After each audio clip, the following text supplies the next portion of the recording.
एक महाराज जी वृंदावन में थे, तो वो रोज शाम को प्रवचन करते थे। तो एक दिन प्रवचन करते हुए ठाकुर जी के रूप का वर्णन कर रहे थे। बोले ठाकुर जी भांडीर वन में गैया चराने जाते हैं, पीताम्बरी पहन करके जाते हैं, मोर मुकुट पहनते हैं, कानों में ऐसे कुंडल पहनते हैं, आदि आदि सब रूप का वर्णन कर रहे थे।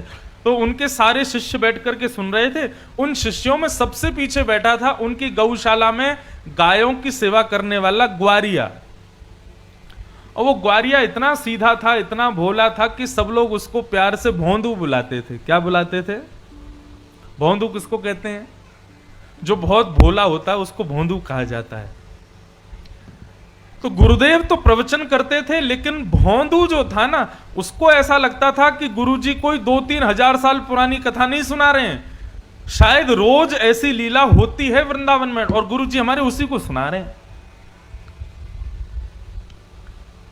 आज जब गुरुजी ने बताया भांडीर वन में ठाकुर जी गैया चराने के लिए जाते हैं, भोंदू ने जैसे ही सुना, सुन करके भोंदू को लगा मैं भी तो भांडीर वन जाता हूं गैया चराने। अरे उसी भांडीर वन में मैं भी गैया चराने जाता हूं और गुरुजी बता रहे हैं उसी भांडीर वन में ठाकुर जी गैया चराते हैं, लेकिन मुझको तो कभी दिखे नहीं। शायद मैंने कभी ध्यान नहीं दिया होगा। अब गुरुजी ने बता दिया, अब कल से भांडीर वन जाऊंगा तो वहां खोजूंगा, ठाकुर जी भी आते हैं, गुरुजी बता रहे हैं। उसका इतना विश्वास गुरुजी की बात पर कि उसको लगा कि ठाकुर जी आज भी आते हैं भांडीर वन।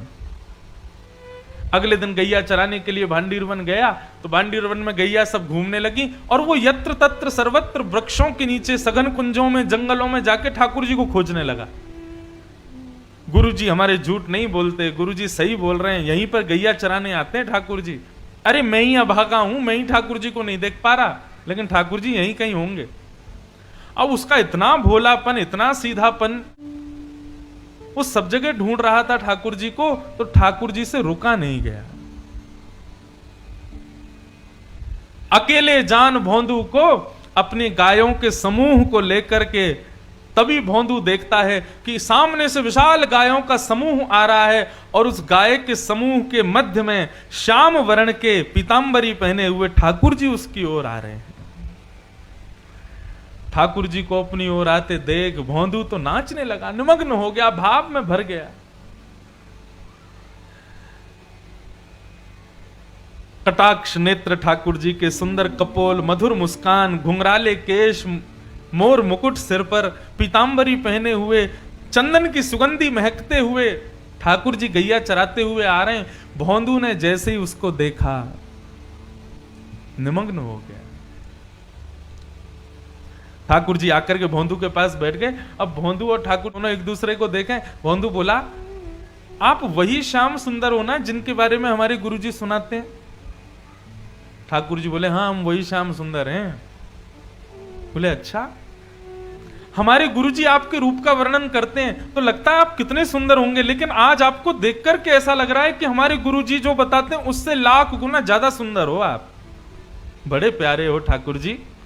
ठाकुर जी बोले, अब केवल बात ही बनाते रहोगे, कुछ खिलाओगे पिलाओगे भी हमको?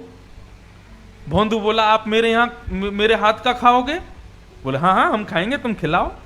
तो भोंदू पोटली में बांध के 2-4 रोटी ले गया था, ठाकुर जी के सामने प्रस्तुत कर दी। ठाकुर जी ने प्रेम से पाया। अब सारी रोटी भोंदू की खा गए और फिर भोंदू से बोले, और खिलाओ। भोंदू बोला, ये मैं तो 2 ही रोटी लाया था, इससे ज्यादा मैं खाता नहीं हूं। ठाकुर जी बोले, कल से और रोटी लाना, हमको भूख लगती है। और ठाकुर जी अपनी गैया लेके चले गए, भोंदू अपनी गैया लेके चला गया। भोंदू को लगा ठाकुर जी ऐसे ही आते हैं, सबसे मिलते हैं, वो तो मेरा ही दुर्भाग्य था जो इतने साल बाद मुझको मिले हैं। भोंदू ने आकर के किसी को कुछ नहीं बताया, उसने गुरुजी से भी कोई चर्चा नहीं की।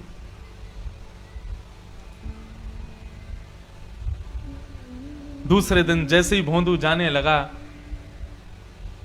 ज्यादा रोटियां ले गया, ज्यादा सब्जियां ले गया।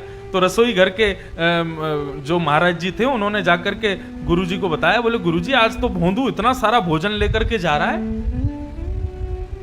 गुरुजी आए, आकर के बोले, भोंदू तुम तो इतना नहीं खाते, किसके लिए लेके जा रहे हो? तो भोंदू ने सहज भाव से कहा, बोले, गुरुजी मैंने आपको बताया नहीं, लेकिन मैं जहां गैया चराने जाता हूं ना भांडीर वन में, वहां ठाकुर जी भी आते हैं अपनी गैयाओं के साथ। कल आए थे। मेरे से रोटी मांग रहे थे तो मैंने 2 रोटी खिला दी, तो ठाकुर जी को कम लगी, इसलिए मैं ज्यादा लेके जा रहा हूं। तो ये ज्यादा पुरानी नहीं, 60-70 वर्ष पुरानी बात है। गुरुजी बोले, भोंदू कौन आता है भांडीर वन में? बोले ठाकुर जी आते हैं। बोले कौन से ठाकुर जी? बोले वही ठाकुर जी जिनकी आप कथा सुनाते हो। गुरुजी बोले सच में ठाकुर जी आते हैं? बोले हाँ। अच्छा बता तो सही कैसे दिखते हैं वो? ऐसे कोई बालक मुकुट उकुट पहन के आ गया होगा, तुझको पागल बना रहा होगा? बोले नहीं गुरुजी, मैं बताता हूं ना, बिल्कुल कमल जैसे उनके नेत्र हैं, जब वो मुस्कुराते हैं तो ऐसा लगता है मोतियों जैसे उनके दांत हैं।